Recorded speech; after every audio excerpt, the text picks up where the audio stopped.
એટલે અહીંયા મળી ગઈ, જો અહીંયા મળી ગઈ, એન્ટર થયા તરત મળી ગઈ. હું બનાવ્યું આજે, સુગંધ તો બહુ સારી આવે છે ને. હું દાળ, વાહ, સાથે પૂરી. વાહ, દાળ પૂરી એમ ને. આજે દાળ પૂરી બનાવી છે, સન્ડે છે એટલે આજે જોઈએ કેવો ટેસ્ટ છે. અને બનાવી છે દાળ પૂરી. હવે ખાવા બેસી જાઓ.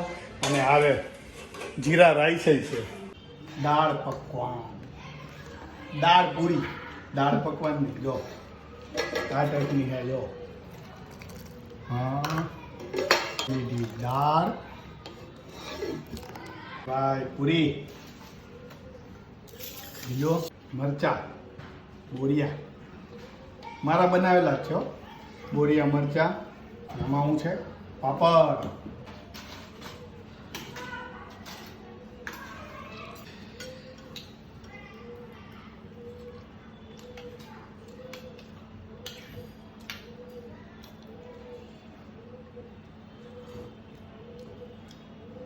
બહુ મસ્ત થઈ, બહુ મસ્ત બનાવી છે મિત્રો. જો દાળ પૂરી, આજે સન્ડે દુકાન પરથી આવ્યો છું ને હવે જમી લઉં. બનાવ્યું છે બધું બહુ મસ્ત.